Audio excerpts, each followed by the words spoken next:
now a real problem that's going to have to be dealt with in the Crown lands. He's taken down Duskendale and Rosby and Darkland and should be marching on Harrenhal with the force that he's assembled. Cole's victories have only emboldened him. He marches on Rook's Rest. Rook's Rest, it's a tiny coastal keep right across the bay.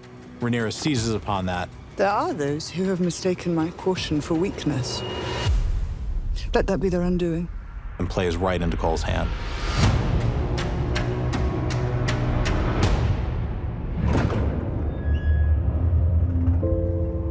George always said about Daemon, he's heroic and villainous in equal parts.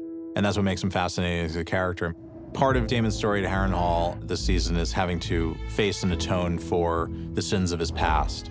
Laena.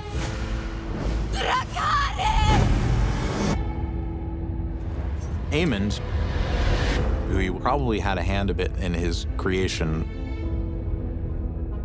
and very much young Rhaenyra. Speak plainly. It's a journey of discovery and unraveling, and it's all beginning to make him become really unstuck. Daemon is experiencing one of his core injuries. This is the room that has caused him so much pain. It's the seat that he's coveted for so long and was denied.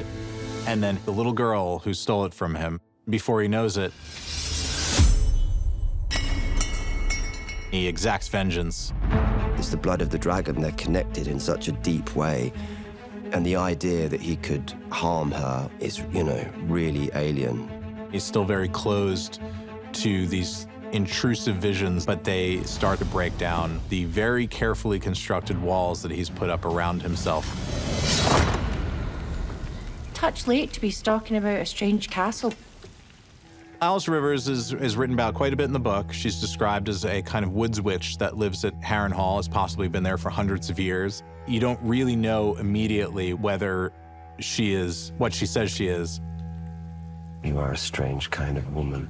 I'm no woman at all. I'm a barn owl, cursed to live in human form.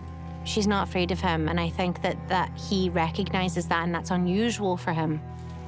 Have you experienced anything of note? She instills a sort of curiosity in Daemon. What is she? Why is she here? Is she influencing me? Am I beholden to her? She understands things about him, whether because she's just a good reader of people or there's something else going on, and she penetrates him in a way that I think fascinates him, but also makes him very uncomfortable. I think it's really up for debate whether Alys is shaping Daemon's journey in terms of his kind of spiritual awakening, or if he's doing that himself.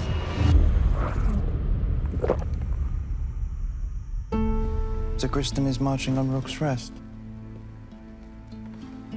The two of you have been plotting without my authority. I love scenes that involve Valyrian. It's a real language for us. The fact there are people who speak it at different levels becomes part of their character. Aemond in this scene is still furious at his humiliation at the brothel. Aemond and Aegon both, of course, learned High Valyrian as children. It's just that Aemond paid a little more attention to it.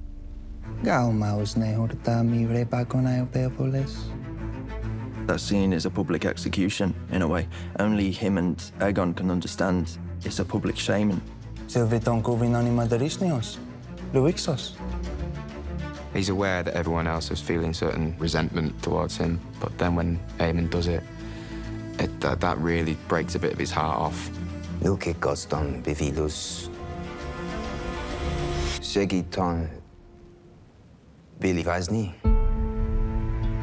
If there's one rule to take away from House of the Dragon, don't laugh at Aemond. Bad things happen to you.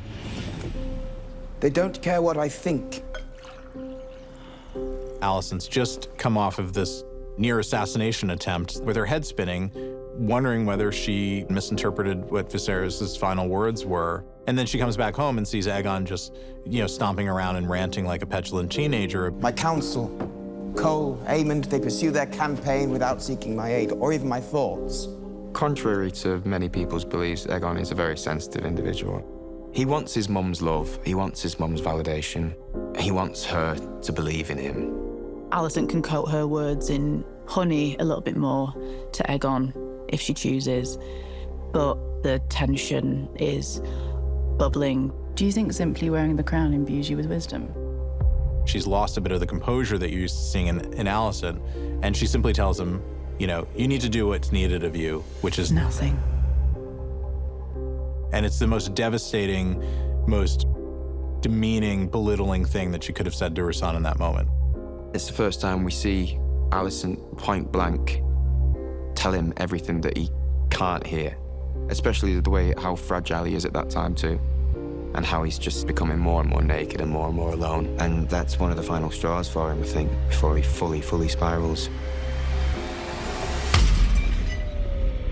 The thing that everybody has warned Rhaenyra against is you're the queen, you're the sovereign, you cannot ride to battle. Aegon has just muscled everybody out of the way and decided to ride into the battle to prove that he was just as much a man as Cole and his brother.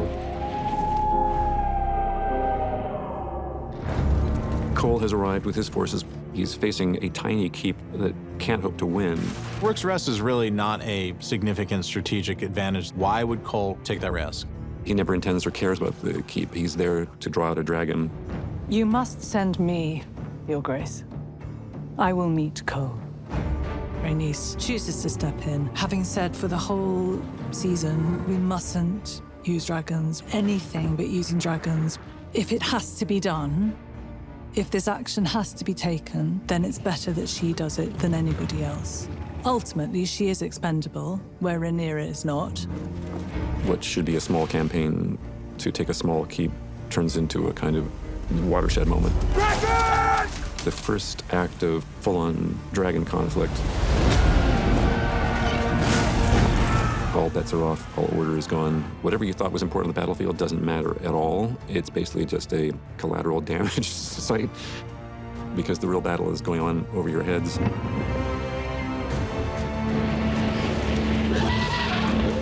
Aegon has arrived as the fly in the ointment, so to speak. It's changed the strategy. Now Vhagar and Cole have to contend with the fact that the king is in the fray and they have to protect the king. Thank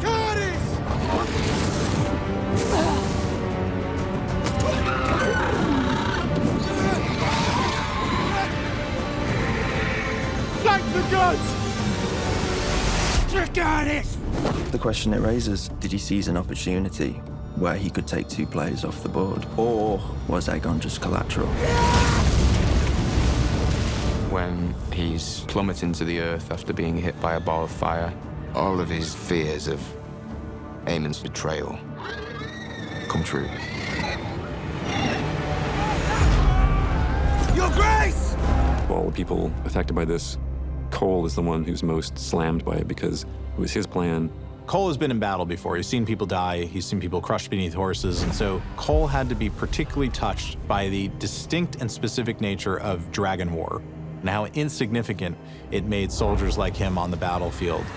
He's playing chess and messing with things he can barely get his head around. It's the sort of moral loss by his own actions. Cole is responsible for it, the worst possible thing that could have happened.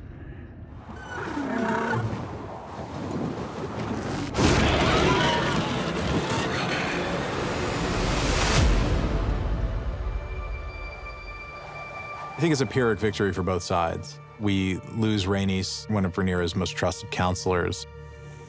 We don't really know the condition of Sunfire or Aegon. You just have to regard it as a great emblem and example of how horrible and awful dragon war is and the reason that it needs to be waged with great restraint.